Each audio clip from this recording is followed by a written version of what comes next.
Hello, everybody, and welcome back to the newest episode of Skader Things. I'm joined here with my co-hosts, Mr. Obby Mage and Just Blue 333 or 333. And of course, I'm here as well, myself, Solvi, or Evan, however you wish to call me. And yeah, we're just going to be spitballing this one today, aren't we? We're spitballing. I'm getting my paper straw wrappers and I'm putting them in my mouth, making them into spit and spitting them at you. I used to love doing spitballs as a kid. I tried. Spitballs are I have so weird. They're disgusting, but Yeah. like I wouldn't. Let me rephrase. I loved using them for targets, like little blow darts, but not at Yeah. people, but like actual targets. Like my dad would make these like little targets, and we would do spitballs to see who could get closest. And it was so fun. Like I'm really good with spitballs. Not to brag, not to be Evan, but not to brag, but she's really good with spitballs. Top 10 most useful. You get me a straw and a straw paper, and I'm good. No, there's certain things. Put like me in the that corner somewhere and just let me spit at the wall. I'm speaking of weird projectiles. I'll tell you what I'm quite good at. I'm very good at flicking bottle caps. If I take a plastic lid, if I take off a plastic lid from like a drink I've had, I will just flick it, and I can flick that thing ridiculously far. And sometimes this is a weird thing I do. Sometimes if I'm in my room, let's say I've had a Mountain Dew, because that's really the only plastic bottle shit that I drink. When I finish my Mountain Dew and I have the plastic lid, rude. I will flick the bottle cap at the wall and bounce it off, and I'll try and catch it. And it's actually a little game I sometimes play. It's a weird game, but it's actually quite addicting. Like I will flick it from across the room. It'll bounce off the wall and come straight back, and I have to try and catch it. And it's just a weird. By the way, thing but sometimes Mountain Dew is not shit. It's the sugar quantity that I can't have that makes me say that, because I actually do like Mountain Dew. That's fair. Mountain Dew in my 2 liters of ADHD. giant Mountain Dew. Mountain Dew with me like amps me up. Like I'm hyperactive as it is, so me and Mountain Dew as a kid, like my parents would be like, they'd be like running in slow motion when they see someone hand me a Mountain Dew, like no, and diving to get it out of my hand because I would just go insane. Are you sure it's not just the caffeine? No, well, of course it is. One of the highest caffeine. It is highest. Sugar does add to it, though. I will say that. Yeah, sugar does hit me up in general. But I remember Nin, like one day when he realized how much is in one, because he likes the Baja, that one. Yeah. And he was looking at the can because they sell in cans now, and he was like super excited. And he's like, "I'm sorry, but I think parents should really know how much caffeine is in this." And I can't remember the number he told me, but compared to like a normal soda, it was like really high. And he's like, I don't know that parents know this. And it was so awesome to see like this kid who's not a kid anymore, this young adult. He's a kid in your eyes, though. He's a kid in my eyes, but here he is like thinking like a parent. And I was like, wow. Yeah, it's a very good trait. That's awesome. It is a very it's true. Like, it's really high, and parents really don't know, it's even quite high. Like I can't speak for that particular brand because I don't think we sell that here. But like even for something like a regular can of Coca-Cola, like there is a lot. Like I actually believe I have quite a high caffeine tolerance, and I'm that person who can have like an energy drink at night and I will sleep completely normally. And I think it's because I've had so many years of drinking just Coca-Cola all the time that like it's just completely desensitized me. And I think people should be more conscious. I haven't had a full sugar drink. In fact, the first full sugar drink I'm having today is literally like today during this podcast. Which is a full fat Coca-Cola. I've been on nothing but zero sugar drinks. And I've same for a long time. I've been mostly having water recently, and I feel much better for it, I'll be honest. So I have a Diet Mountain Dew 2 liter right next to me. Obviously diet, so take it with a grain of salt, not the exact same. But the caffeine content is 54 milligrams of caffeine per 12 fluid ounces, which is 360 milliliters for you, Evan. Oh wow! I think so. So here, like our cans of like Coke, like usually they're like 330, so about the same. And let me look at my can. I've got it right here. So in a regular can of Coke, you've got oh god. What's the size of that, Albie? You said 12 fluid ounces for. Okay, yeah. Yeah. So that's about the same size of a can here in the States. Yeah, that's a rough can. Yeah, a 20 ounce has 91 milligrams. I actually have an empty can of Coke Zero next to me just to make sure. That is 12 fluid ounces. I personally think like it is something. I think if I could change one thing about myself growing up, I probably would have tried to make my younger self switch from like regular Coke to Coke Zero a lot faster. But Coke Zero wasn't really around that long. Not too long before Coke you started. Zero wasn't good until that's a true. while. I actually agree when with you that. started in it is around the time that I had just got, because I was talking about it all the time. Coke. Yeah. Well, I have a Dr. Pepper Zero in front of me, so yeah. Yeah. So They've definitely it's so much perfected it. better than Diet. Like the Zeros are 10 times better than Diet. Zero. And once you go, it's really hard to go back to a regular. When I have a regular, I'm like, oh, wow, this is really good, but wow, it's so sweet. You almost feel more full from it. Like I'll actually say that. Like this Coca-Cola I'm having right now, I've nearly finished it. When I have a Coke Zero, I feel like I've still had a Coca-Cola, but I feel more empty, which actually is a good thing. It feels like I've quenched like my thirst for like a nice like like fizzy drink.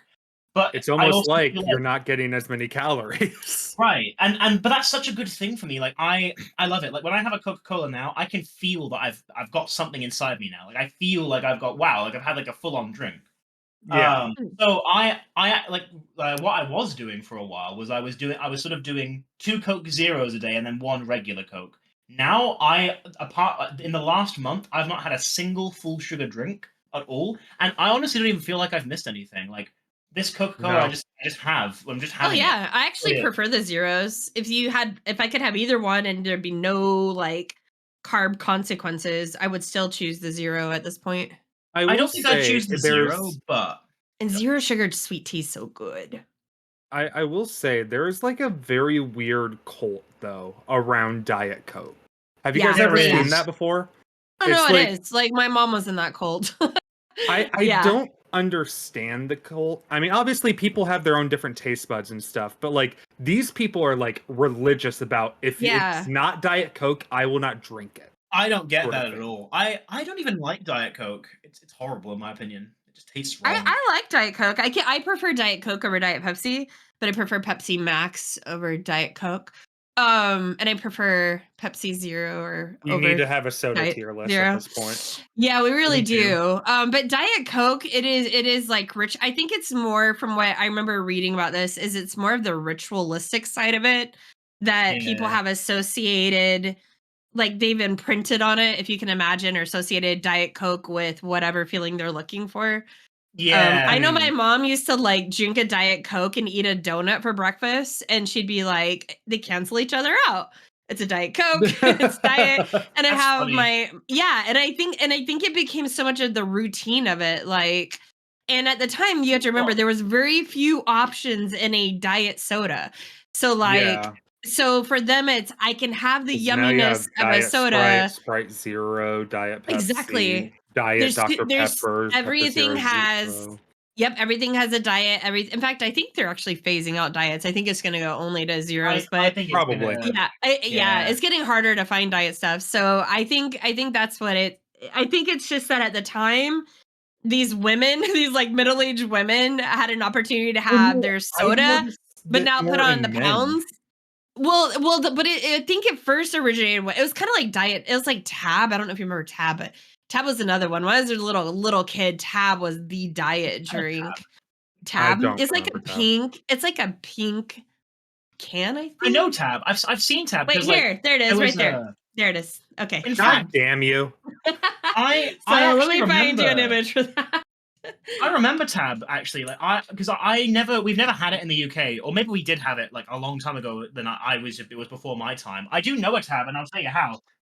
I saw Tab in. I'll tell you where I saw it. I first learned about a Tab in Back to the Future. Marty McFly goes into the into the 50s cafe, and obviously that movie's set in the 80s. He goes into a 50s cafe because he goes into 1955. And he asks he's like, can I get a tab, please? And the guy's like, I can't give you a tab unless you order something, pal. I'm like, wait, what does that mean? So I Googled a tab, and it turned out it was a diet. But that's his thing. Like Marty McFly's like little side character thing. It wasn't central to his character, but he always drank diet things. Like he wanted a Pepsi free. He wanted a diet. He wanted a tab. He wanted a coffee with no sugar. Like he was always he was big on that. So it was the original diet soft drink. It says Tab was a diet cola soft drink produced by Coca-Cola Company in 1963, discontinued in 2020. Wow, just 5 years ago you could still buy it. Damn. So it was literally the first, The and diet I is think already dying. Tab phased out and Diet Coke came in. And it was also the, like, you know, it became a celebrities drink Diet Coke. It was like a, I don't know, made you feel uppity. It was a culture thing to it. Although remember celebrities mostly drinking Pepsi, because I remember like watching American Idol all the time growing up, and it will always be like the judges are drinking from a Pepsi cup all the time. Yeah, I think Pepsi is like is kind of like movement almost. But there's something that you said a second ago, Blue, that kind of stood out to me, and that was how like there's a mentality around Diet Coke. And honestly, I think I had that, and I think a big reason why I'm no longer much of a full sugar Coca-Cola drinker is I think that my mentality on it changed. I used to kind of feel like this thirst for it, like it was like this, because they do such a good job marketing it. Like you feel like you're missing something, like you can't have you can't be in life without a Coca-Cola. And I always felt like my day isn't right if I've not had a Coca-Cola. Like I need it. I feel this desire.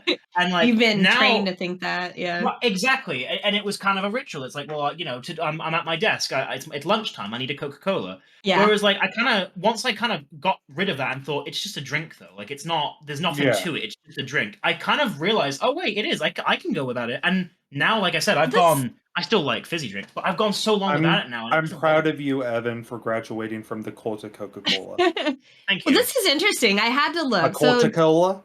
A Coca-Cola. So in the 80s and 90s, it says Diet Coke, the early associations where Diet Coke was targeted towards like weight conscious women, specifically women. And they use the advertisement as a tool to slim and weight control. So that makes sure why I'm telling you, my brain sees a whole bunch of 40-year-old women drinking Diet Coke, because that was my mom, you know. Because your mom was the target and audience. it said the brand heavily relied on celebrity endorsements, and it was successful, glamorous women with Diet Coke. Now keep in mind, this is the 80s and 90s, okay? It said, but then there was a shift. More recent years, Diet Coke has been associated with the demanding work culture in tech and business, particularly among men, using two political figures I refuse to name. Yes, I know. And one how of they them. have, and they're right. I do remember seeing that on desks. The drink is sometimes seen as a symbol of intense work hours and the means for staying energized and focused. So again, there's that association with, if I'm going to work hard and long tonight, better get me a Diet Coke, Janet. It is kind of that okay, that makes a lot thing, of like sense. that Sigma grind set type thing. It's like, oh, I love how they shifted because it is women, very weird. After the 90s, women learned a little thing called Snapple, and Snapple became like the drink for women, like the Snapple peach tea, and the Snapple like Snapple dominated. Do you remember that? Like, was that when you're in school, like the Snapple era? Because that was like when I was a toddler. Oh my gosh. Okay, so Snapple kind of kicked out a little bit of that, and now women, we all just drink energy drinks. Let's be real. So yeah. I think. Oh my god, I have this coworker. Where's my Alani? I have this coworker, and I swear to God, this coworker I have, she might be watching this. Hi. She literally lives off of energy drinks. Like, she can't go a day without a Red Bull. I can't go a day without my Celsius. I only allow myself one a week, so I like Celsius. She's gonna Celsius and Alani's. She's gonna die at like 40 from like the amount that she has. Like, I swear to God, it's I'm just joking mostly, but it's just funny. Like, she's obsessed with them, and I think she likes the taste too, which is fair. But who actually likes the taste? There's a lot of people who like the taste. See, the taste is okay. They've gotten a lot better from. Do you remember like old school Monster and old school Red Bull? Just no, the because I never basics? drank. I don't drink energy drinks. They weren't very good. They really. I was like, okay, well, Red Bull mixed drink, that makes sense. But just to drink it, to me, it really tasted like drinking some kind of like yuck. But nowadays, you can't even tell they're energy drinks. They just taste good. Alani's. There's a purple Alani that I just drink, and it's so delicious. So I actually will crave it, not the drink. There are some like Monster Energies. Monster Energy is really big for that too. Like, I don't really have a rule on energy drinks. I just never really bother with them, so I don't really need one. I drink one a week. I have them very inconsistently. I might have 1 week where I have like 2 in a week. Then I might have like 3 months where I don't touch any of them. Yeah.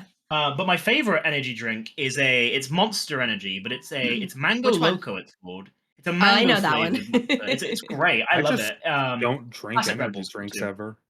Like You're That's not missing good. much, Don't to be fart. honest. my drinks are water, milk, zero sugar tea, and then I will use gamer sups to flavor my water sometimes. And then right now I have an electrolyte next to me for my drink of choice this podcast. Ah. My drink of choice for everything these days is the Gold Peak Zero Sugar Sweet Tea. I'm Like still of a Kroger I brand I flavor. I go through, we buy them in a 12 pack, and I drink like 2 a day. They're so good. It's so good. If you like if you've ever had McDonald's sweet tea, it's It's the same that. thing. It literally tastes like that, but it's 0 sugar. So it's like it's like when I'm doing keto, as you guys know, I've been on keto now for a year. To me, that is my chocolate. You know what I mean? Like that's I don't Yeah. get actual. So my sweet tea is my sweetness in the day to go with I all the got eggs a and meat I eat. question to ask you, Blue. Mhm. When it comes to like fast food places here in America, do you find that you like when you go to a specific place, you're like you have to have this drink from there like constantly? Because I remember going to Yes. Subway when I was young, and like every time I had to go to Subway, I had to get a raspberry tea from there. Like Yeah, there's no certain other drink. places. Yeah. You weren't Yeah. asking me, but I have the same thing too. Like if I go to McDonald's, I always get a Coke Zero. But Diet Coke at McDonald's. Hands if I down go the to best It's a Diet Coke in the Sprite for KFC, world. McDonald's for me. if Yep. I go to KFC, I always get a 7-Up. Jack in the Box has the strawberry Fanta or Fanta, depending on where you live and how you say it. We say Strawberry Fanta. Fanta is pretty good. Yeah, but only at Jack in the Box is the place I'll get that. It's weird. I think they have it at the White Castle next to me, but White Castle is like, Yeah, there's certain places that even though it's not my favorite drink at that one spot, that's what I get and I always get. But I'm also I'm a creature of habit though, so like I also tend to once I find something I like at a restaurant, that's what I order. And people say like, "Oh, but have you tried this? This is really good too." And I'm like, "Oh, that's great. You enjoy." I know I like this already and it's really good. It's like I don't want to chance getting something new and I'm not liking it as much. exactly, So and you just paid the money for something that you know you're yeah. gonna like. Exactly, but I do. I So have this. drinks are the same for me. Like it's like I that's have what I the get there. ritual That's what I get there. wherever I go out with someone and they say that they are going to pay, I will try something new. But if I'm the one paying, I'm getting what I know I already like. I'm not gonna Yeah. risk the chance of like paying for something and then like, oh, maybe I don't like it. So See, I'm even weirder. If somebody was paying for me, I'd do the opposite. I'd actually make sure I get the one I know I like, so that then that way I don't waste it and then feel bad that they paid for a drink I didn't But finish. they'll never I'm know weird. because you're gonna smile and chew it anyway, right? Well, that is fair, and that is true. But with how I am, even if I was trying to fake it, I'd still like it would be a physical reaction. it would for be me. Like, I'd obvious. probably, Yeah, I it have a would- it horrible would- poker face, so yeah, I get it. It would just be bad for me. Remember so when we got to eat, my friends are like, "Are you okay? Are you in pain?" And that's just my Yeah, that's just my your I'm in a loud normal place face. Can you imagine if I didn't like something? Yeah. No, I do tend to always like I go to Red Robin. I always get the same thing. Riley is the same. She'll get like her and then both are the same. They always order the exact same thing. So yeah, we know what we like. Don't mess with it. Don't pressure us out of our comfort zone. I respect it honestly. And that's exactly how I am. Like I'm always just very like cautious about that. I will say I am getting better at trying, and this is going to be very small. Like this will mean nothing to most people. I am getting better at trying new things, like even just random small off the cuff things. Like if I go to a restaurant, or not even a restaurant, if let's say like we get like a new drink in at work, like a new energy drink or like a new like soft drink that I've never heard of before, my friends will just give it to me, and I'm like, oh, you know what, go on. A few years ago, I would be very intimidated. I'd be like, oh, no, thanks, I'm good. Like, I'm a lot better now at like trying something new when it like comes into my store, and it might just be a small product that I'd never eat anyway, but I am better at kind of just being more casual about it. I haven't quite got there with like restaurants yet and like full blown meals. But I'm very happy. Like I'm more comfortable at pushing the boat out a bit with things. And even if that's something very small, like just I tried a new drink that I probably would have liked anyway because it has that in. Like that still for me Wait is till quite you big. learn wait till I I was like 30 years old the first time I tried cheesecake because What the fuck? everyone because okay, I'm autistic, I'm a kid, and my dad's like, I don't try care this, how it's autistic cheesecake. you are. And If I'm it's like, cheesecake, cheesecake. And I'm looking at it because I didn't taste it before he told me the name. He told me the name first. And so I'm looking at it going, I don't want to eat a chunk of cheese like that. That doesn't on a graham cracker. That doesn't make any sense. And I, my whole fucking life, refused to eat cheesecake just because of the name. And then one day I was eating, it was like, I don't know where I was, but we were eating these desserts. And I was like, this is like the best thing I've ever had in my life. What is it? And they're like, oh, that's cheesecake. And I was like, what? I had the mother of a meltdown because I was like, are you this whole time? This whole time. this No, whole I've time you denied missed out on cheesecake. something so good. I've been there. Like, In fact, there's I a pumpkin actually, spice one. What? There's a raspberry truffle one. I Oh my can- god! I And can relate. oh, I can actually so I'm so deeply relate dumb. to that. Don't be me. I- Eat it, guys. I'm Just eat it. I'm one of the. I actually have a great example of this. Actually, I for the first time ever actually ate a birthday cake for my birthday. Now let me explain. I always get a cake for my birthday, right? Because it has candles in. It's always the ritual. I've always been Right, the given one. ritual of But it. Yeah, I get I've that. I never eat the cake. That always goes to my mother, my grandmother, anybody who's in the house with us. The dog, if it's okay for him to eat it. Like usually, I am not eating the cake, and that's just an understood thing. Nobody pressures me. Like it's just not a thing that I want. But this year for my 21st birthday, they got me a really nice chocolate cake, and something about the way it was designed just looked so good, and I was like so impressed. And they were cutting slices, and I thought, you know what, I'm gonna try a piece, and I fucking loved it. And again, again, that's not a big deal. It's a fucking chocolate cake. Like, whoa, like what are the odds that you like a chocolate cake? But for me, it was huge because I literally have gone my entire life never eating like the cake. I've tried small pieces before that weren't Cheesecake. for I'm me, right but I there was so with you, proud of that. literally. Just And I a just grosser and I name. was The yeah, name was and grosser, but yeah. I was just so proud of that because like for me like cake never did it. Like I think it was just too soft and like squishy or something, like texture maybe. I don't know what it was, but like cakes in general I'm just very avoidant of. So I was so excited when I ate that, and mum was excited too. I will say I went through a phase where like I didn't like eating cake, but I loved icing on cake. So like for some birthdays, I Oh, would just I'm the go opposite. and eat the icing and not the cake at all. And We could have then my shared. mom would look at me and be like, "What the hell are you doing?" It's like, "I like the icing. The cake We could have doesn't taste that shared. good." I like the cake and not the icing. So like I would make cupcakes and never ice them. Like we could have totally shared. Okay, but isn't a cupcake that is not icing just a muffin though? Yeah, it's just I sweeter. mean that is true. I used to try. I actually used to do it with vanilla cheesecake. I like the icing on vanilla cheesecakes, just not the cake itself. So I actually used to like just Yeah. like I I used to eat get the like I cake, used to like so. just yeah exactly. And see, I didn't like It's it. My mom made for my birthday. My mom made me large chocolate chip cookies and would use just real Ooh, thin icing yeah. to say happy birthday on the large chocolate chip because chocolate chip, tongue tied chocolate chipped cookies were my favorite dessert as a kid. So yeah, I thought that was kind of cool. Mhm. Now I like cake, My but favorite again, I'm not dessert a was big icing. cheesecake. Oh my god! Probably because you didn't get grossed out by the name. Like I feel now tapioca pudding still can't do it. I've tried it as an Yeah. adult. I can't get past the texture on that one. Yeah, I'm a I big also did believer. I recently like try cottage boba. cheese though. Oh, I like boba. See, boba I can do. I don't know Yeah, why, but but it I is can do boba. tapioca. But like tapioca pudding is just different. Don't know I'm what a I it big don't is. know. believer. You know why? Because a kid in daycare when I was a little kid told me it was fish eggs, and I'll never not see it as fish Oh, eggs. see that? Somebody See ruined those it are for me.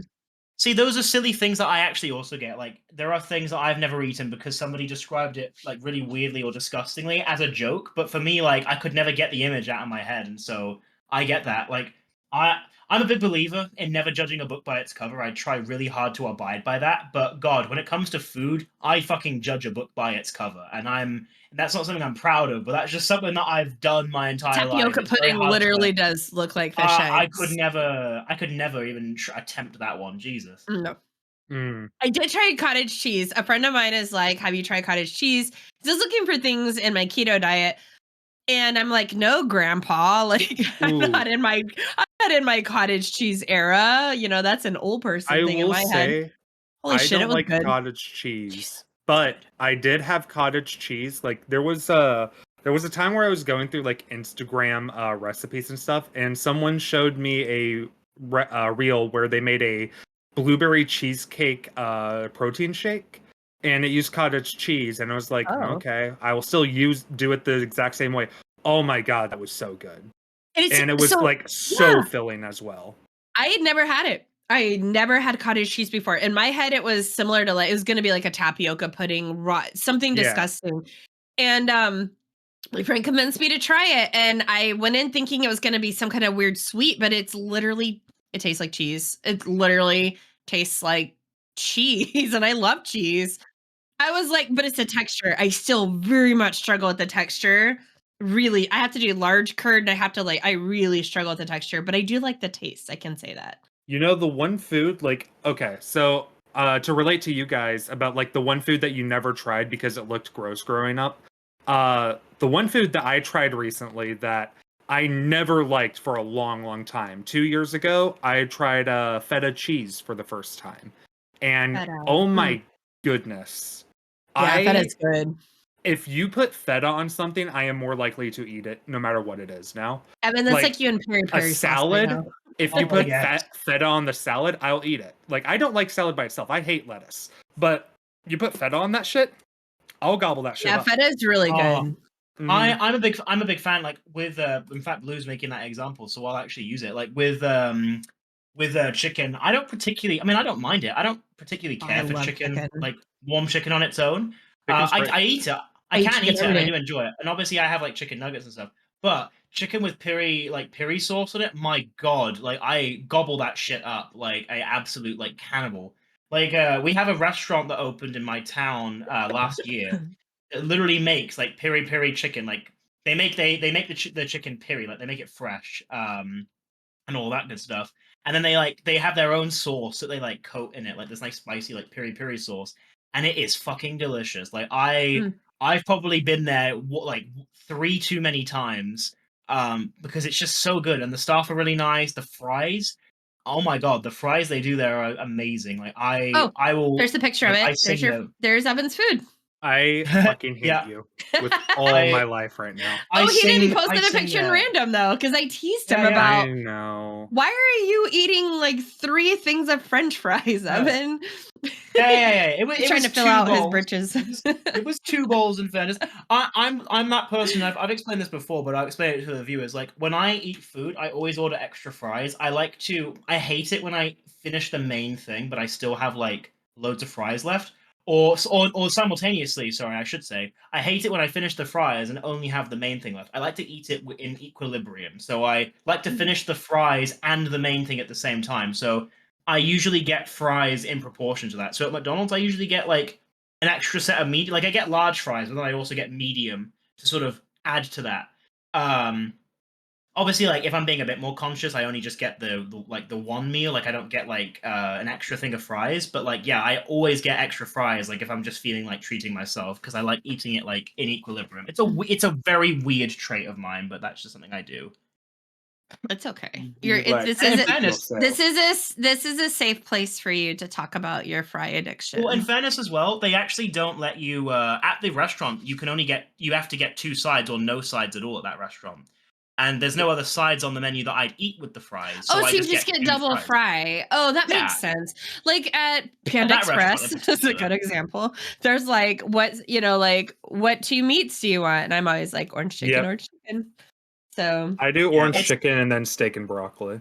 sometimes not I do a- Beijing beef. I don't even know if they still have that one, but it was so good. man. It was so good.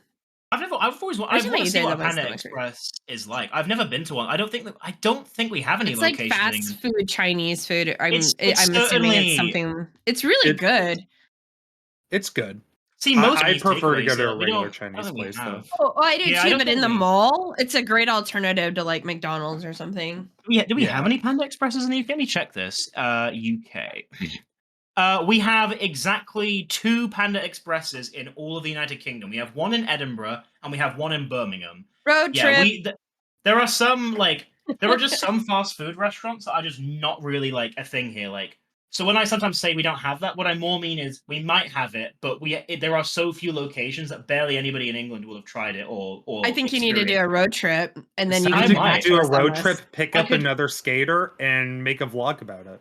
I would Yeah, say and then do food, American food in the UK. I would say it would be a perfect place to test my Mandarin on, but the biggest problem is that with a Panda They Express, do not it's probably speak not, Mandarin. Yeah, no, it's full English, people. Exactly. Yeah. Wow. The English. I That would be so funny. it You would go be. I'd be into like, a Panda Express like, and you "Ni hao." order in pure Mandarin. They're like, "Yo, what's Yeah. up? What can I get you?" And you're like, Ni "I don't even hao. know." Ni hao. And they're like, "Oh wait, I saw that once on a cartoon." Ni hao. Yeah. And then they're I, like, "I'm sorry. Do you need help, sir? Do you need a doctor?" Yeah, they'd be like, "What?" I think also, and I You actually gonna call and I forgot someone? about this. There's a lot of Chinese restaurants don't actually speak Mandarin. They either speak Cantonese or they speak Fujonese. They don't actually. A lot of them, most people, like not all, but like a lot of Chinese restaurants aren't actually ran by people who speak Mandarin. They're ran by people who speak Cantonese I or don't Fujonese. ask. I just really enjoy the food. That is also fair. If they have I'm sesame impressed. chicken, I don't care what the fuck they're saying in their primary Yeah. language to me. We have I'm like, okay, cool. there's a place here I'm that does attempt- sesame balls that are really good. I'm attempting to learn Mandarin right now. Actually, that's one of the reasons I bring it up. It's something. Yes, we know. I'm sort You of have brought it up as many times as possible over I this think you last were 2 actually weeks. speaking Mandarin in one of the calls recently. I was actually, yes. I'm trying to Call went get more quiet. familiar It with was weird. Yeah, I wonder why Yeah, that don't you happened. know Probably Skade 'cause- is an English-only server? No, I don't will actually. say. I thought it was only for Chinese people. There was this one time that Telly and Ragnar were in like a public VC just by themselves, and they were speaking Norwegian to each other. And so I joined the call, and I was just barking like a dog the entire time, just to throw them off. Just like, what the hell is happening right now? Why are you sounds barking right. like a dog, Obby? Yeah, we don't. It's funny. I mean, my goal is to learn enough Mandarin by next year. So the next time I go to the film festival in my town or any others that happen in England, I can actually speak to actual Chinese people and try. I mean, I'll still fail because it's very like it'll be very broken, but I will try and have like a basic conversation in Mandarin. That's sort of my goal I'm working towards. One thing I do know is that people just appreciate it when you try to at least learn the language and definitely. try to communicate with them. Yeah. Yeah, that's very rare. They're gonna be like really like specifically like, oh, how dare you butcher that phrase? Like if anything, like they always just get excited and just want to they just want to like either correct you or they just get excited that you're even trying. Like that is very true. Oh, yeah. Like I got extra smiles. Like when I was in Norway, I didn't like speak any like proper phrases, but a couple times I'd use like a couple of basic Norwegian words to like anybody who was serving me or anything like that, and you could see them smile. Like they could tell they had that look of like, I know you're a tourist, but thanks, that means a lot. So yeah, it does mean a lot to I'm a them. big believer of that. My only regret was not trying to learn more Norwegian before I went, to be honest. I was watching Ludwig just did an entire vlog series where he was in Japan with Michael Reeves, and they were like every time they would speak to a like local Japanese person, they did try to speak in their like broken Japanese to them, and that person was like always smiling back and be like, oh, I very much appreciate that you're actually trying to learn our language and communicate with us. It's like very wholesome feeling, I feel, to them. They're also, I would also say, like, you're very rarely going to bump into a foreigner, or I shouldn't say a foreigner. You're very rarely going to bump into somebody in their native country where you're trying to speak their language, where they're going to make fun of you for trying. They're actually going to be really welcoming and friendly. Like, except in America. I was just gonna say, clearly, we live in a country called America, and here, they really would. If you don't speak English, we hate you. Oh no, it's the same. It's the same here. You're gonna too. get a phone call. We're quite casually offensive. Like even I mean, fuck. Even if they speak perfect English, but they have a very strong accent, even then, like people like British people still roll their eyes. Like we are know horrible. other Like, countries. every other country that doesn't speak English, they're just so non-English excited. speaking countries are very kind. Yeah, they are. Like everyone is just so kind and welcoming. Like my friend who's in Japan right now, whenever he's told me that he's had some really positive interactions with Japanese people. because they're just so polite, and that's Yeah. I think that's something that we really need to learn from the sort of English speaking countries like England, Australia, Canada. We could learn a lot from them, honestly. You you talking about that just reminded me that I used to work with a Norwegian immigrant at my work, and he had a very, very thick accent that like it was very hard to understand him, and he spoke perfect English and everything like that. It was just extremely hard to understand him, plus working in a loud environment like a warehouse made it almost impossible for us to ever understand him if he wasn't like right next to us. But for some reason, he would always be able to go into an American accent for swear words. If he said fuck, you could understand perfectly he said fuck. Every other word, though, he would just be super hard to actually understand what he's saying. It's the same. There's actually a guy who I know. I don't know if I want to say friends, but he's a friendly face who I often bump into in my town, and he is from Iceland, but is also from Norway. So he speaks like both languages. But he has a very, very strong accent as well, and it's this exact same. When he uses any British phrases, like "can't be bothered," for example, completely sounds normal English. He says any other sentence like a normal English sentence, and you understand him, but it's a very thick accent. It's the exact same thing. Like, can't be bothered, perfect English, but just saying, hello, how's it going? It just doesn't sound quite right. It's funny. But yes, I am attempting to learn Mandarin. There's this really cool app I've been using, which is like Duolingo, but it has an extra page on it, like a community tab, where you can like submit like voice recordings of you speaking, and like native speakers will correct you. So I tried to ask for a phone number in Chinese, and somebody Are you corrected me because hitting? I had Is he hitting on the people in the app? Oh my god, no, Evan. no. It was No, no. that's It's not what. no. That is It's a not what this app is for. Evan no. would be the It's kind of person to learn a language just to hit on the woman. He's be one like, of the most. haha, I got your That could- number and you helped me say it correctly. That might be one of the motivations as to why I want to learn it for the festival. I But know, no, because you talked about the woman who like you found very attractive, but they spoke Chinese. because they're pretty, they're very intelligent, they're just very well-rounded people. Oh my gosh. But no, One day we have to show her this episode. Well-rounded, huh? Well-rounded. But in no, but the particular reason I was learning how to ask for a phone number is because like you also have challenges. So you have like your usual lessons that you do, but you also have like challenges. So it might be like, so one of them that I got was literally ask for a number in Chinese. So I was like, right, okay, I'll learn how to say it, and then I'll try and practice it, and then see if I get a correction. And I did. So yeah, you can also add people as friends, so they can just send you their voice thing. It's really cool. I'm only like It really does starting to sound like a dating app. my god, yeah, you could say that. No, I'm about like 7 days in. I've got a 7 day streak right now, and I'm enjoying it. Like I barely remember half of what I've learned because it's like such a layered language. Like it's not like learning Spanish after learning English. It's literally learning a completely different language in every respect.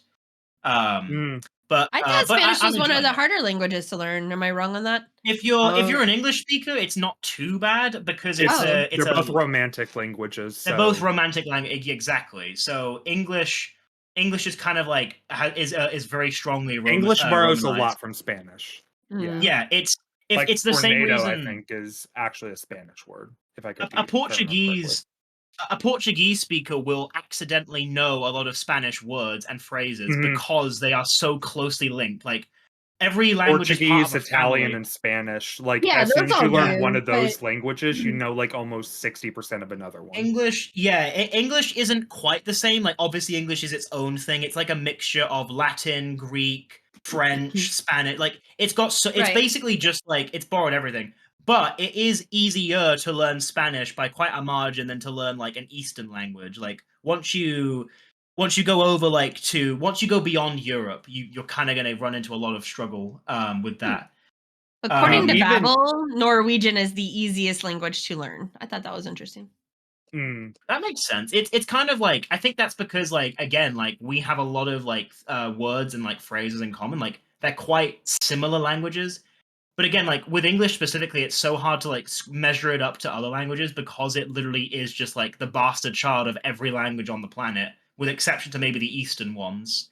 Like, there's not really gonna be anything Korean in there. But then like you look at the Look at Indonesia. They speak a lot of Dutch Oh phrases. yeah, Why? Because they were a Dutch colony at one point. So, Mm. the I say 3 probably easiest. I'm sorry. Go ahead. Uh, I was gonna say probably like I would feel like some of the hardest ones would be obviously Mandarin, but like also like I feel like yeah, Thailand's language definitely. would be pretty hard to Thai, do. Yeah, Thai is hard. Thai. Yeah. Yeah, Mhm. Thai. Also Hindi. Hindi I Yeah, feel like would be Hindi. pretty difficult to If learn. anything, if anything, like with all of the Eastern area, like I Hindi don't is even think actually the hardest. Number one. Hindi, Oh Polish, wow. Czech, Persian, Oh god, Gaelic, Polish Arabic, is like Heckin' Korean, and Polish. Mandarin. you're That or it's most Mandarin, and it's languages. backwards. It's either yeah, it's up there though. The Multiple web languages searches said it. I would say they're also the hardest too, and I'll explain why. I think they're also the hardest because they aren't part of really a family of languages. Like Mandarin and like Hindu, like yes, they or Hindi, sorry, yes, they both are in the same general region, but they're such dissimilar languages that Oh like yeah. there's no connection. Whereas like in Europe, like you move from one country to the next, they're speaking different Mhm. languages, but they've all come from the same place, which is Latin. So it's like there's something to go off of there. So yeah, it with like Gaelic, it's literally just only really unique to like the Ireland, for example. So there's nothing that compares to it, right? Because there's no other languages formed in that area. It's just that one language. Like if you're in Scandinavia, like Finnish to Swedish, quite hard, but relatively easy because again, they kind of came from the same place. But yeah, like Korean and like Filipino, completely different. I mean, I feel like actually one of the hardest languages to learn would be like, do you know that a language where like some old tribes in Africa speak by just clicks? Oh Like yeah, my God. Yeah, yeah, 100%. There's that also I would like feel like would be the actual hardest language to learn. 100%. And like I mean hell, like if you don't look at it from an English speaker's perspective, if you actually went to any other country and lived there, English would probably be ranked the hardest because Oh of yeah. its such ridiculous like mixture of languages and weird rules. Like I think it's like 50% of the languages don't even use pronouns. Like English is actually quite a unique language in the fact that it uses pronouns for people. Whereas like half of the world don't even bother with pronouns or an equivalent to a Oh yeah. pronoun in their language. I know that because of Everything Everywhere All at Once. Yeah. I don't know. There's one language, and I don't know which one it is, and I might be getting my information wrong here, but apparently there's one language where, because of the way they speak it, you always know what direction you're facing. Like, you always know if you're facing north, south, east, or west. I don't know how that is true or how that's possible, but apparently they all know, like, what cardinal direction they're all facing or wherever they're going because of the way the language works. I don't know if that's true. It was a long time That's ago I read. that's like one of those hidden quirks that you find that like you know would not impact your life all that much, but like it's cool to know, It sort of is it thing. is cool as fuck. Yeah, definitely. It's like how if you ever went to a like it's like knowing the fact that cobblestone in Minecraft always faces the same exact way no matter how you place it. And there's always a J in the north direction. It's like one of those things where like you Definitely. want to know which way you're going, just look for the J in cobblestone. Uh That's exactly it. Like I always wanted to learn Latin for that reason because like well, if you know Latin, you know a lot of languages because of the way like they all mhm. trace back. Like it's just small silly tricks that you can use like that make me want to learn.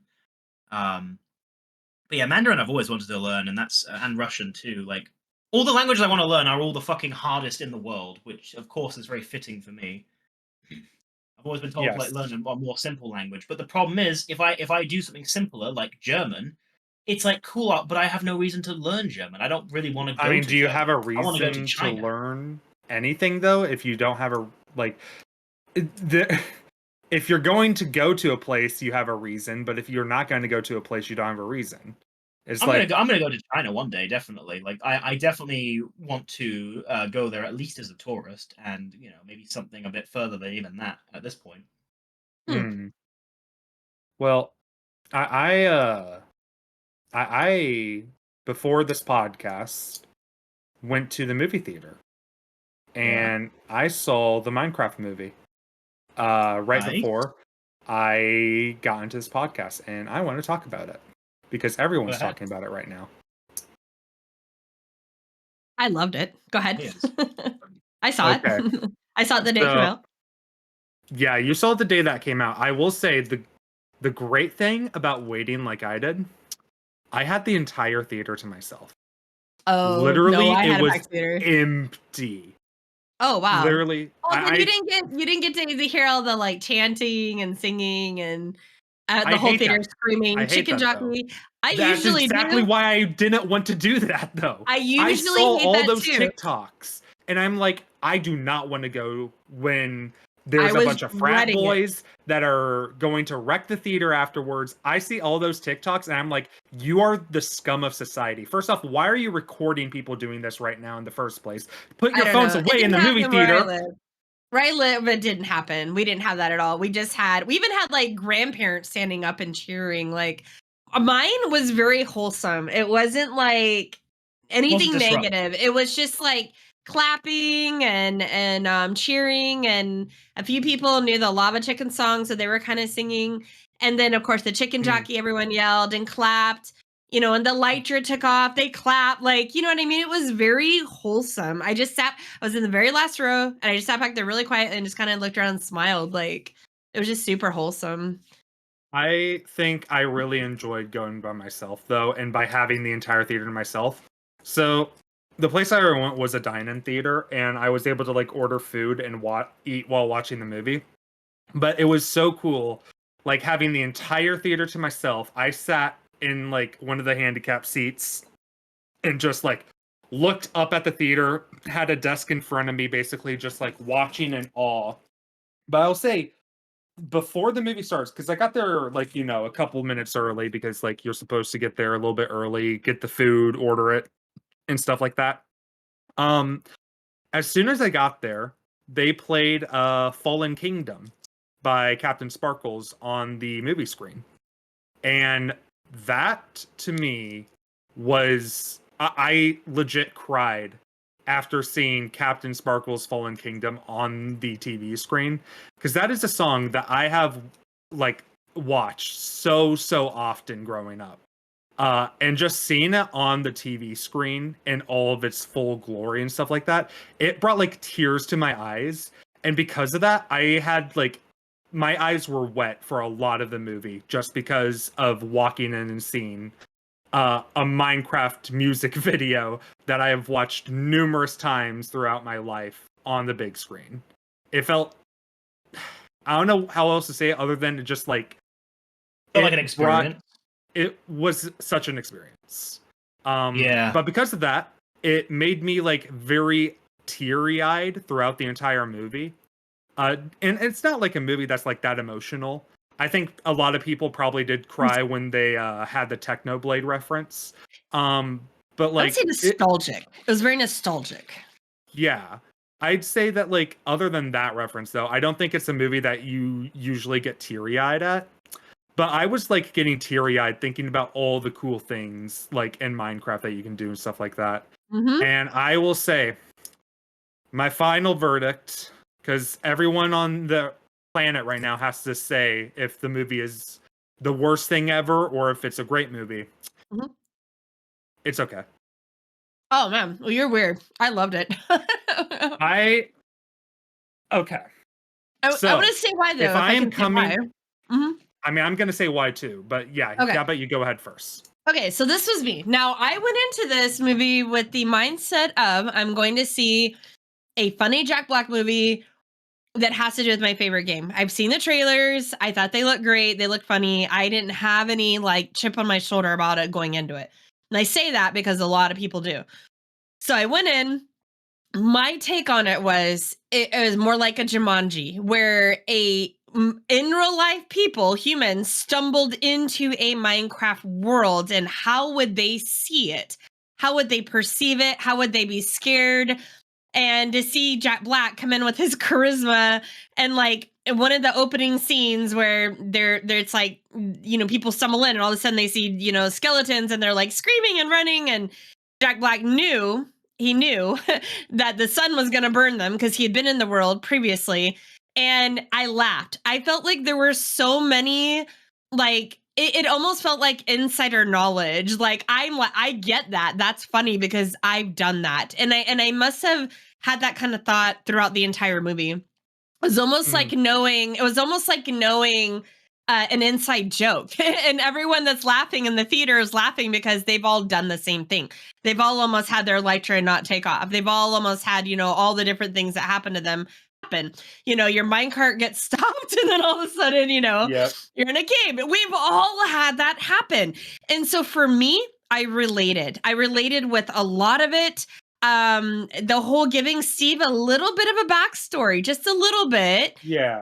Not giving him a full, who he is, but just a little bit of his dream of creativity, and he's drawn to the mines. Like, it was just, to me, it was great. It had the perfect element of slap funny, goofy, but it also had a lot of actual just Minecraft humor that I have been in calls with people like you two and laughed over. And seeing other people have those same things and laugh, it felt wholesome. Like, it just really felt like a wholesome movie of how a human would feel being dropped into a Minecraft game. And my big concern is a lot of people either won't give it a chance or go into it so negative that they cannot enjoy it, because in their head, it either should have started in the Minecraft, world as a Minecraft movie in a Minecraft world, instead of a Jumanji kind of thing where it's humans, their take on it. And I think somewhere we get lost in that translation of what makes it a good movie, because you get stuck in that. And no, it's not supposed to be. That's what I keep hearing. So anyways, that's my take. I agree with a lot what you said. I do think that people are here's the first thing. I think you're right in the fact that a lot of people are going in with the wrong expectations. I think it should have been extremely clear. As soon as you see Jack Black, you know this is going to be a cheesy comedy. It's going to be a comedy. As soon as Nacho you heard Libre level, in the trailer, as soon as you hear in the trailer, I yearned for the mines as a child, you know that this is a comedy. And people should be more opening to the fact that, like, you are going into this movie because it is a comedy. Like, now, that being said, if I'm talking about the execution of this as a movie and as a story, I think that it needed a lot of work. I will say, like, I have a lot of gripes with the movie. First off, I think it just was too short. I think that a lot of the character interactions, like Garrett and Hank, I think is what the kid's name is. I did not feel like their relationship developed enough for me to actually feel the turmoil between their relationship midway through the movie. Like, it did not feel like they fleshed that out enough to me. I think that Natalie, the way that she ended up being a self-defense instructor by the end, did not make as much sense to me, because they only show one scene of her like doing stuff. And the thing is, like, she's an actual the way dancer. to the Woodland Mansion. Like, the actress. Oh no, she wasn't at the Woodland Mansion at all. No, it was her. It was her on the way. Remember, they were fighting all those on the way to the Woodland Mansion. It was at the village that she had. Yeah, her and the girl. Her and the black lady.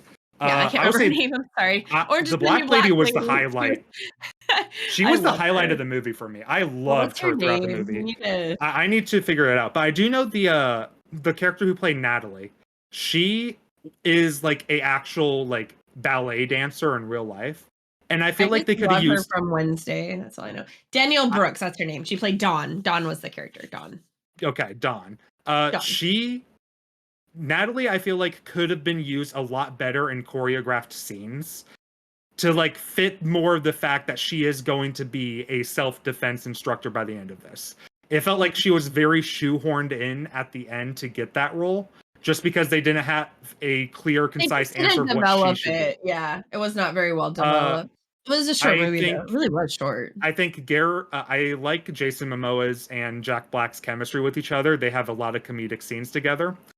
But I will say it would have benefited just from like an extra 30 minutes of giving us more time with the characters and the relationships. Like Dawn and Natalie's like relationship with each other, I think that was really good. Even it was only like 3 scenes, it felt like I could get even if it was only 3 scenes, I could get like the relationship and see how they developed so quickly.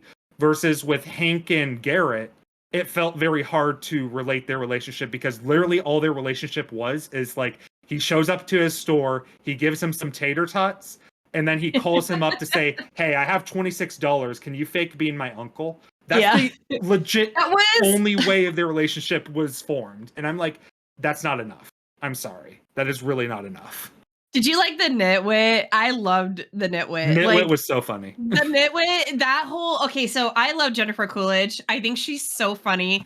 Like, I know some people cannot stand her, but like that's if you can't stand her, that means she's a really good actress because literally that's her character. And it's every movie she's in. She always plays a very similar character. And I love her. I thought her whole falling for the nitwit after she hits him, like it was, and then to make the nitwit the intelligent one was just hysterical. Like, by the way, did you see to the very end to where Alex is introduced? Oh wait, no, Alex is introduced? No, I did not stay after the end credits. Oh, so after the end credits, he goes back to his house because Steve does, because he wants to see if something's in the basement. And the person that opens the door, you never see them, but you see the back of them. It's a girl. And she's like, "Oh, is that yours?" And they excitedly talk about whatever this is in his basement or whatever.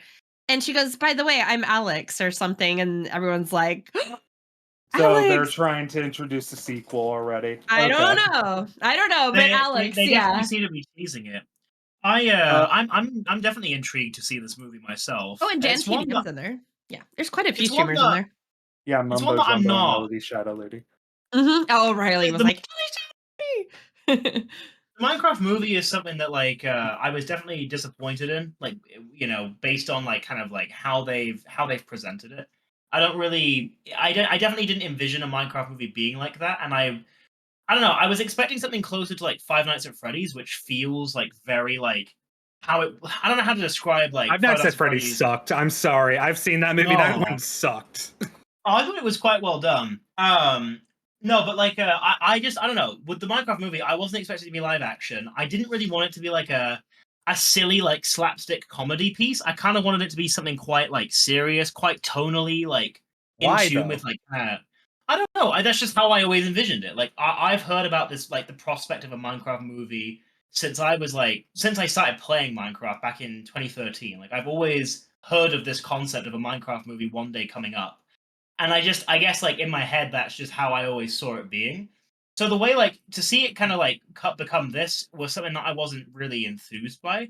But yeah. I will say though, like from an outsider's perspective and somebody who hasn't yet seen the movie, I have been enjoying like seeing how much fun people are having with it. And I think the Minecraft movie, I don't think you could call the Minecraft movie like creative necessarily or like well written. But I think you could definitely say it's a fun experience based on what people are saying. Yeah. And based on how they present it, it looks like kind of a movie of like, meh, let's not try and take this seriously. Let's just fuck around and just do what we want. And I think, and again, they shove a lot into a little bit, but I agree they should have developed some of the relationships better. But outside of that, the quest they do, I think it's a good experience. I think as a movie, though, like, I think it's kind of lackluster. I think that's exactly what I like about it. I like kind of the cultural impact it's having. I like seeing how people are just having fun with it. I do think that's something that does say something quite a lot about a movie. Again, I think it will be a mistake to say like it's some kind of, because I'm one of those people when it comes to movies who likes really seriously written like gritty things. Like that's why I love Fight Club, which I know is probably a very cliched thing for someone like me to like. But I like movies like that. Like that's why I loved Oppenheimer. It was just well written. It was very tonal. Like it had these notes to it. And I do love comedy movies, but again, I don't see that mixing with Minecraft. But I do love how much fun they seem to have had with it, and that's something I am looking forward to when seeing it. I think people have been far too harsh on it, and you know, even myself to a degree, I've been a bit harsh on it from the offset. But no, I think when you shift it to that kind of mentality, and when you shift it to that, and you don't take it seriously, I think there's definitely some joy to be had. I also saw, and Blue, you might have heard of this. Something that was really cool is because there's been a phenomenon of people like throwing popcorn in movie cinemas, like, and causing a bit of a mess, like during the whole chicken jockey scene. There's actually a video where Jack Black actually visited a movie theater and like told everybody like, hey, like I'm Steve, you know, don't throw popcorn, like we're here to watch the movie. But he still like did the lines and stuff, and he was like waving to all like the kids and stuff.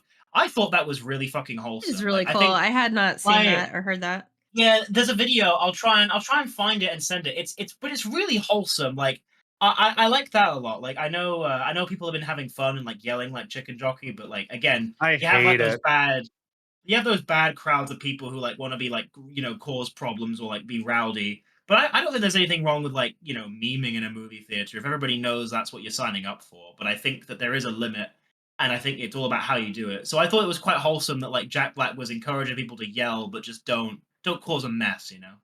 Mhm. Yeah. I will Oh think yeah. I will say that one of the things I really did appreciate about the movie, and I think Blue, you also got this too. It felt like almost that the entire movie was literally just them doing a parody of The Fellowship of the Ring. Like the A entire little movie felt like a parody of Fellowship. And bit. you get it like as soon as you like as soon as Dawn says like, yeah, Hank, you got Frodo vibes to you. How about you hold on to this cube? Obviously, Yeah. cube is a reference to the ring. And like Hank kind Yeah, of does look like Frodo, to be fair. I But picked like up on that. the Yeah. redstone mines, the way that the mansion went and everything like that, it felt like they were parodizing the entire movie in 90 minutes. And it made me appreciate it a little bit more because of that. That's Also, it think was funny. really nice seeing Jeb being a waiter just to give the nitwit Yes. nothing. Yes, yeah. I was like, "Yeah!" I got really excited. I was like, I Yeah. turned it around, I was like, "Is that?" And Riley's like, "Yes, shut up." I was like, "Oh my god." I do I was really excited there. I thought it was really cool. I do like the references they've thrown in there. It sounds quite like I don't know what's the word. I think I think wholesome is probably the right word. I will say the So fact they yeah, didn't have a creeper all man moment, kind of a missed bag to me. I that will is a dock bit of it a mixed points bag. because of Yeah, that. Because that was too yeah. big of a meme to pass up. It was. I also think like I think that what I did find quite cool, and I learned about this as well. I've heard a lot about like the Minecraft movie and like different facts about it. One thing that's quite cool. I forgive me on the name. Hank is the main kid in the movie, right? Like the Yes. main like he's the boy. Yeah, the actor who Which is played weird. him. It is. Imagine a kid named Hank. Yeah, it doesn't sound right, does it? But no, Hank, the guy who played him, apparently, when he first saw the script, he noticed there wasn't a reference to Technoblade, and he actually said, "You need to include a reference to Technoblade. Like, Oh, that's you cannot cool. make this movie without that." So that's when they added the Easter egg. I think like they Yeah. said like that's a legend right there, and it was like a It's pig not with a even like crown. an Easter That's egg. not I'm a telling you, king.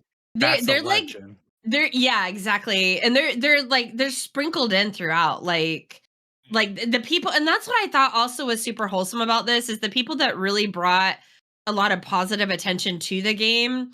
They weren't left out. You know what I mean? Like they weren't Yeah, like they made sure. Okay, Technoblade got in there. LD Shadow Lady. That was that was Riley's number one. LB Even Shadow over Lady is The incredible. LD Stampy. Shadow Like Lady forget definitely Stampy. helped bring female audience That to it. oh, Riley has I remember like 11-year-old Riley begging for the little figurine. Like she has a figurine in Yeah, her room of her. And this was like and I'm like, what is Minecraft? Like this is how old that is. And yeah, and she I loved her. And then I of course love. Dan Tedium, that was so cool because that was more I okay. Well, think I watched him a little bit. I think LD Shadow Lady is like the absolute titan of like women who started playing the game. Like there were other like relatively big Yeah. creators. Like there was Amy Lee. There were other people who were affiliated with Stampy and other bigger Alpha apps. male. But I think yeah, but I think LD Shadow Lady was the first like major Minecraft YouTuber who was a woman who did it all on her own. Like a lot of them like sort of were just associated acts. Like I said, like Amy Lee. Like if anybody watched Stampy, you'll know who Amy Lee is. She never really like took off like LD Shadow Lady, but again, she was more an associated act, whereas LD Shadow Lady, like, she did her own thing. I discovered her Yeah. through Stampy, but she made a cameo in one of his videos. She wasn't like one of the main like Hmm. cast members of his thing. And I Right. didn't watch her as much growing up because I was more into Stampy and Yeah. other like more male YouTubers. But I always remember watching some of her videos and I thought, dude, she's awesome. And I so I'm really remember pleased she got her a place in that movie. I remember her being the first one to start the Minecraft Hunger Games YouTuber trend because she was the first one to Yeah. organize the first Minecraft survival games where you had all the big creators at the time. You had Ant Venom, you had Captain Sparkles, Yeah. Pulsars Jr., and a bunch of other ones playing She Minecraft is. Hunger Games for the first time, and she was the one who She is organized that. And honestly, she's the reason why a lot of these YouTubers exist, because there were some like YouTubers like Beijing Canadian, he's one of them. Like his entire thing was Minecraft. Yeah, his entire thing was Minecraft Hunger Games, but that wouldn't have become a popular thing if it weren't for her. So a lot of these YouTubers who we know of today kind of spanned out from things that she pioneered, as well as some other earlier ones. So no, I think that I'm glad she got a place. I'm It was a glad. nod. Well, yeah, I'm glad Danzig Having got a place. having them in there, to me, I'm glad again, Mumbo Jumbo did. same. And Yeah. I to me, it just made it's funny.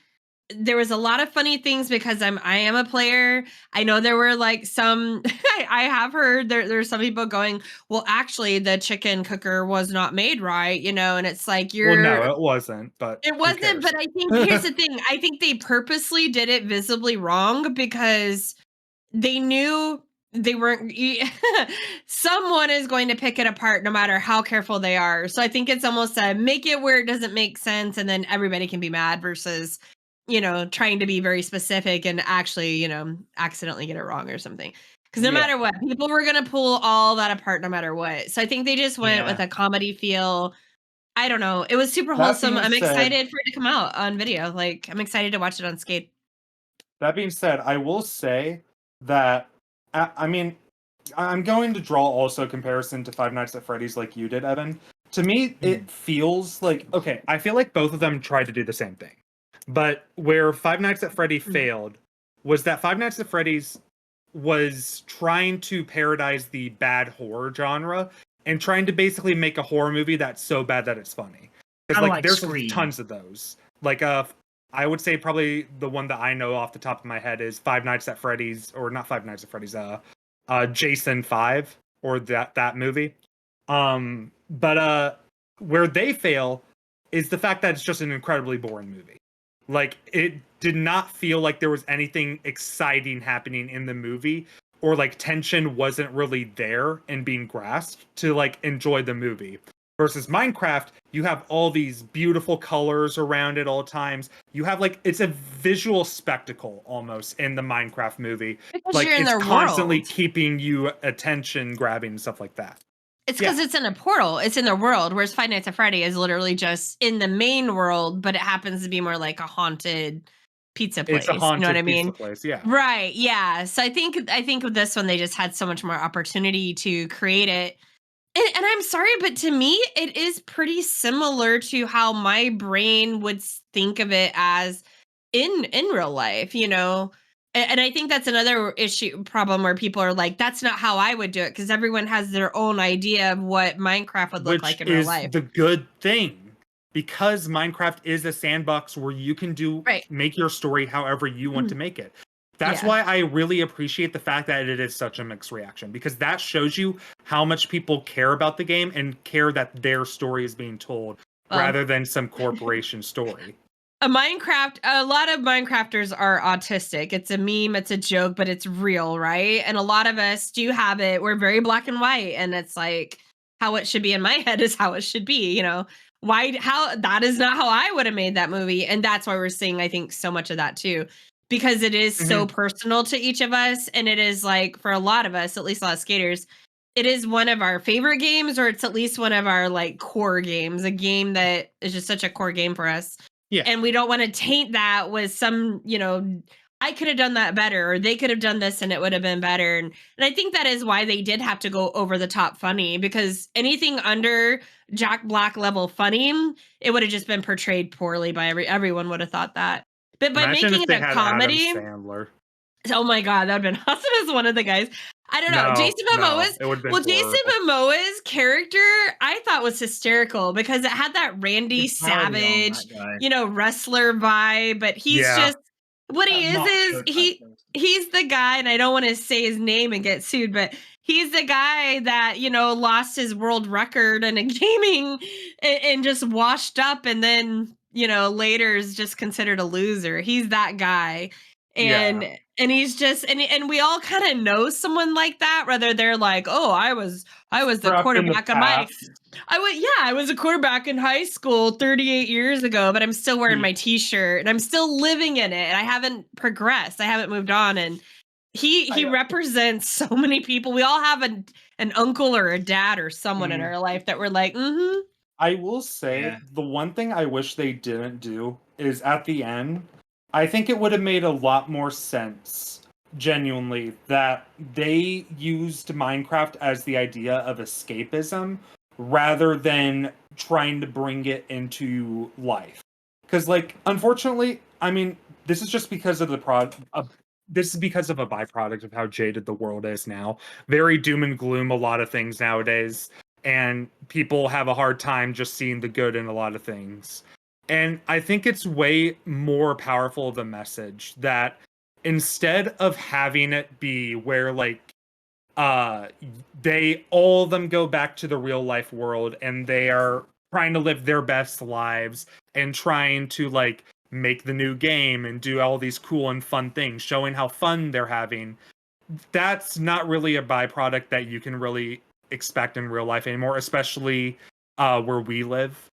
I think it would have been a way smarter idea if they just kept the portal open and they just go back there every once in a while. Gave them their coping, their safe place. It would be in a form of escapism. It's like Because that is what it is for so many people. Minecraft is literally that for a lot of us. We go in that world because it's such a better message at the end than it would have been to have bring the fun from Minecraft into real life, because you unfortunately can't do that. I think it's a very unrealistic expectation. I think, but keep in mind, you know, America is only one part of the Minecraft world, and so I think they also purposely made the movie in Idaho. Right, but well, I get that, but it's supposed to be like, you know, there's children all over the world playing Minecraft, all over the world watch the movie, and I think it was just more trying to bring, you know, the things that you learned in Minecraft, working together, courage, all those things, bringing them into your real life that you got from the game, but which is wholesome and good. Let's be real, and if times weren't how they are, maybe that would actually make more sense. But I do understand what you're saying, Obby, because it's like, why not be like, and guys, we'll be here if you need us anytime. Come through the portal for some therapy, you know? There's definitely like different angles you can take with a movie like that, and I think like you know, it's just, I think unfortunately internet culture in particular likes to weaponize and demonize everything that's done. I think, like I said, I've always been a bit of a critic of kind of the Minecraft movies angle, but I think that there's a difference between being critical and I think just being downright hateful and like and cruel. And I think that people, like, I've seen people like insult like the actors or Jack Black himself, or, you know, people of different ethnicity in the movie, and it's just like that's when it no longer is criticism. That's just when it's just downright being, you know, cruel and unfair. And I think that there's no place for that, but the internet is going to unfortunately internet, so yeah, I will say that you can see a very big I will say you can see a very big acting difference between, like, the adults in the movie. They are like a lot more seasoned and better at acting than the kids in the movie. They look more casual, definitely. Especially the little kid. One thing, I want to read this, and I had posted this on our random channel, but Hank Green said, you guys know Hank Green, the author. Yeah. He said, I just watched the Minecraft He's not movie. The author. That's John Green, who's the author. Oh, that's right. This is the brother, right? Yes. Yeah, they're brothers. I apologize. Just watched the Minecraft movie, and it's extremely good. And the theater was the exact right amount of rowdy, and kids were doing the callbacks and screen and singing along with Jack Black. The whole theater yelling "Chicken Jockey" alone was worth the price of the admission. Okay, he had posted that. He got a lot of hate. He got a lot of people like just downing the movie, downing all of it. So he replied, and he said, it was quotes, "Hank, why are you spending so much time defending the freaking Minecraft movie?" Unquote. He says, actually, I'm not defending anything. I'm attacking the practice of dumping buckets of jaded misery on moments of goofy joy, and I will absolutely die on that hill. And I love that. I just love that, because it is. Sometimes it's like so easy to get swept up in the, oh, it's going to suck, and oh, this, and you this, and people are angry about it. And they, if they had not heard that, they might have actually enjoyed the movie, you know? And remembered, like, it is just for fun. It's literally, it's Jack Black. That's what it, when I first heard people screaming about it, I'm like, oh, so we're gonna have a comical Steve. That was my exact thing I said out loud when I found out it was Jack Black gonna play Steve. I'm like, and if it had been someone else, like, I don't know, who plays Mufasa, Evan? The guy, Earl, James Earl Jones. If it was James Earl Jones, I would have we're going to have a very serious, you know, a very, you know, like, thought-provoking, Steve here. So to me, that picking the actor for it kind of set the tone, and my brain was able to just go shift into that. Okay, we're gonna have a funny Steve. It's gonna be like Jumanji was how I kind of always pictured it, and then just like Jumanji is how it kind of was in my head. My last concern about this movie is that I really hope they don't do a sequel. Oh, I think it's already in the works, I've been told.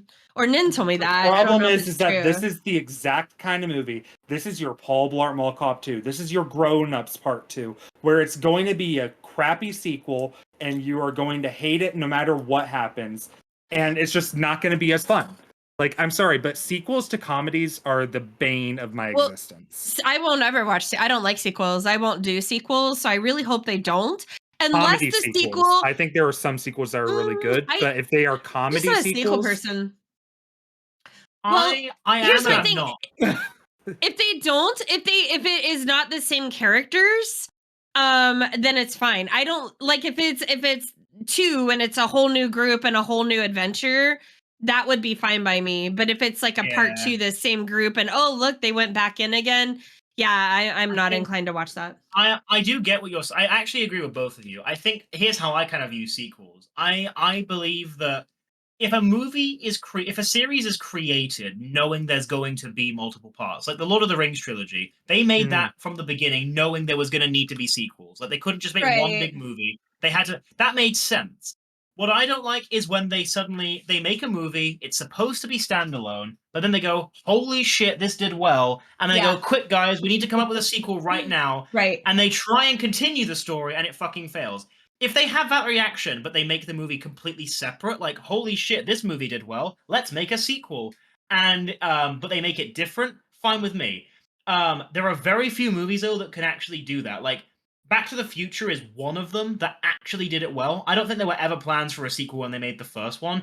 It went so well, they were like, okay, we need to make a sequel. That, in my opinion, actually is a rare moment where that actually paid off. The sequels to the first movie were brilliant. Like, it's a really good trilogy, even though it wasn't supposed to be one. But comedy movies in particular, most of the sequels, if not all of them, fall short for me. Like, Ted is one of my favorite. Go ahead.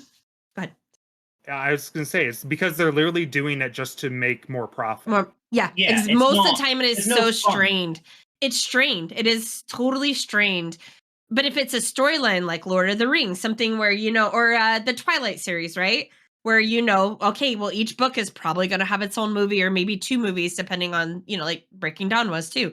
So it's like those make sense. But if it's just adding a sequel to get a few more dollars out of people that they go, that wasn't very good.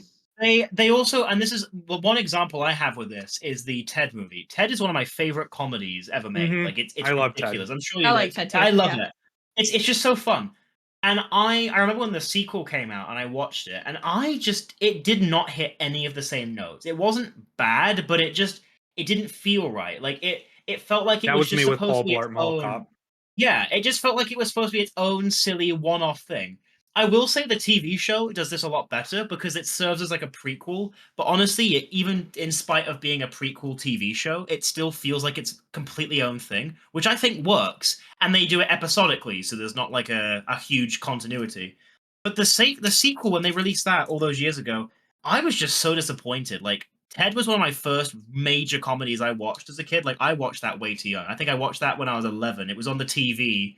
It was on TV, like, and I was 11, and I just assumed it was going to be like not a kids movie, but I assumed it was going to be like for all audiences because it had like a teddy bear, and because it was on TV and they were doing like previews for it, like it's like Ted 2 out it's on this Friday. I was like, oh cool.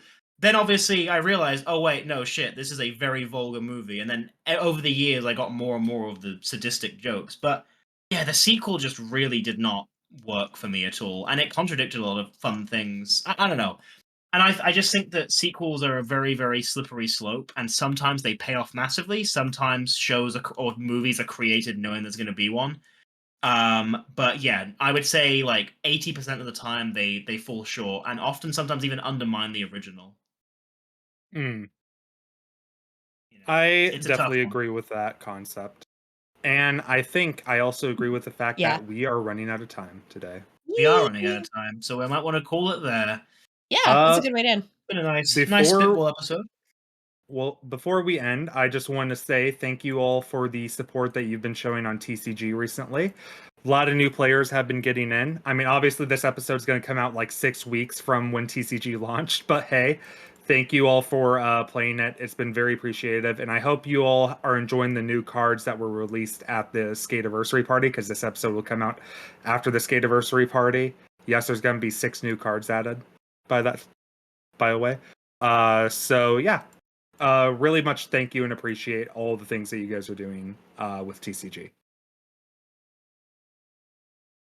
Oh, well, I completely agree. Thank you all for the support on the podcast as well. We get a lot of comments, and I want to say too, like, if for anybody from real life who's watching, it's also really cool that you guys watch this as well. Like, we have a lot of skaters who watch this, but it's so cool. Like, I have a friend IRL who watches this podcast all the time now, which is amazing. And Hi, Maddie. I mentioned, I mentioned that.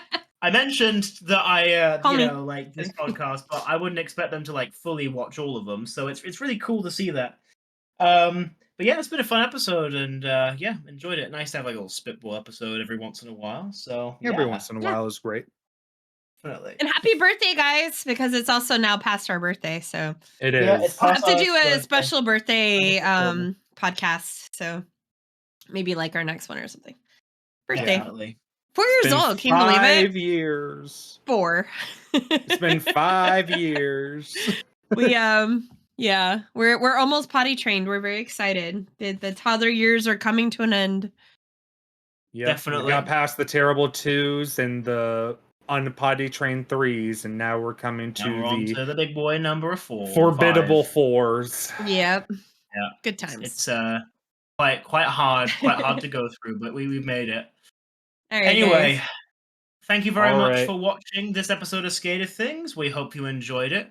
If you enjoyed what you saw, please leave a comment and please leave a like, or don't. We're not going to judge. We don't hurl judgment around here.